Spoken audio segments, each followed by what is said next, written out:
こんにちは、くまです。こんにちは、ポッポです。おさ試験が終わりまして、はい、試験始まるまではね、緊張したら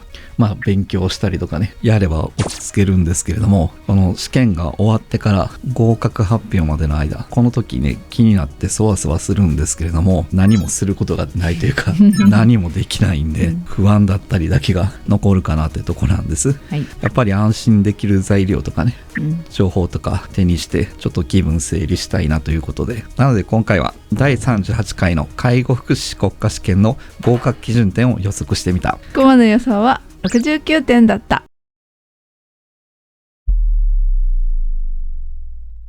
ということで、前回 AI で予測したんですけど、今回ですね、僕自身が合格基準点っていうのを予測してみました。あくまでも参考程度に聞いていただけたらなと思います。で、今回行った方法は、問題の難易度を5段階に分けたんですよ。で、その5段階に振り分けて、難しい問題の正解率を 25%、そこからですね、簡単な問題を 90% ぐらいですね、正解率。そこぐらいまで独自に振り分けをしたんですね。これを過去のデータとすり合わせて合格の基準点を予測してみようということなんです。ですけどね、過去2年間外してますんで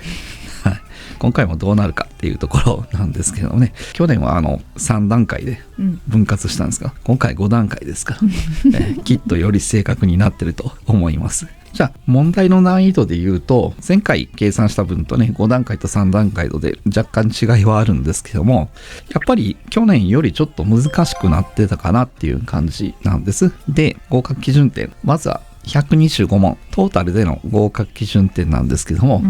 さっきポッポさんが言った通り、69.1点になったんです、125問を、問題の難易度に振り分けて正解率なんかを計算してみたら 69.1 点ですね、この辺が合格の基準になるんじゃないかなってところなんです。で AI が予測してたのが、70点なんで、だいたいそれに近いかなってところですね、別に AI に合わせたわけちゃいますよ計算したら 69.1 点だったってことですね。ただ今回パート合格があるので、若干なんか上がったり下がったりの幅がありそうなんです。でその幅なんですけれども、69点をさらに下回る場合っていうのも考えられるんです。これであり得る話なんですけども、一つ目が日本人の受験者が減った場合ですね、この方たちがですね減少すると、そもそもの平均点が下がったり、この点数が下がったりっていうことがあると思います。それから受験者数の減少ですね、絶対的に日本人外国人を問わず全ての方の受験者数が減った場合ですね、それで合格率を維持したらですね、この基準点っていうのは下がるかもしれないなっていうところですね。こんなことも踏まえて下振れした場合の点数なんですけれども、下振れした場合は 66.3 点ぐらいですね。なのでひょっとしたら66点台で合格になるかもしれないなってことですね。逆にこの69点よりも増える場合、これを考えると、日本人の受験者数が増えただったり、そもそもの受験者数が増えたってことですね。日本人の受験者数増えるのかってとこなんですけども、過去にね、感染症がものすごく流行ったじゃないですか、あれで他の企業だったり他の業種がものすごく不況で悩まされたり倒産されたところも多いじゃないですか。そこで働いてた人がその感染症が流行った同時にね、これからは介護職安定してるからそっちの方で働こうと思った場合、その人たちが介護福祉士の受験の期間、実務経験の3年の満たす頃なんです、なのでひょっとしたら増えるかもしれないねってことですね。それから他にパート合格が導入されたので、ちょっと基準点上げようかなっていうところですね。 AI もね、基準点を小幅に上昇させる余地があると言ってたんで、もしかしたら上昇させるかなと。上振れした場合なんですけども、71.8 点ですね、これも四捨五入したら72点ぐらいになるかなというところですね。前回 AI に聞いたら何点ぐらいになりますかってことなんですけども、 AI68 点から71点ぐらいって言ってたんで、だいたいそんなものかなって、AI なかなかやるやんってなるか、お前ら2人ともダメやって、AI も人間もそない変わらんなっていう風になるかですね、どっちかなっていうところですね。ただね、これ本当に下振れする場合はものすごく下振れする可能性があるんです、受験者数ね、どれぐらい減るかがわからないしね、問題の難易度もね、去年と比べるとね、やっぱり難しいと言ってた方がね、アンケートでも非常に多かったので、下振れする場合もこの66点下回るかもしれませんねっていうところです。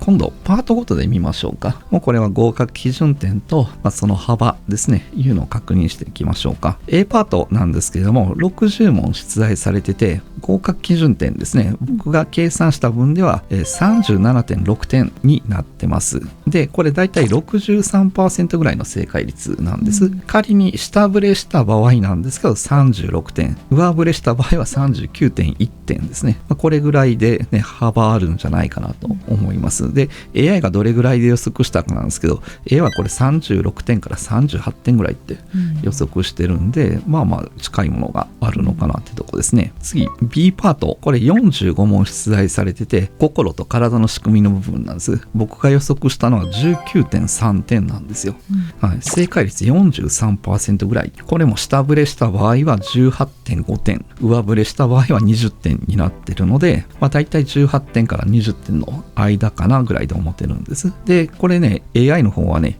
26点から28点って言ってたんです。はい。なのでね、ちょっと僕の方が厳しかったかなというふうに考えてはいてるんですけれども、そういや AI もなんか言ってましたね。B パートね、平均点は下がるだろうけれども、ここをしっかり勉強すれば総合合格への道になりますみたいなこと。っ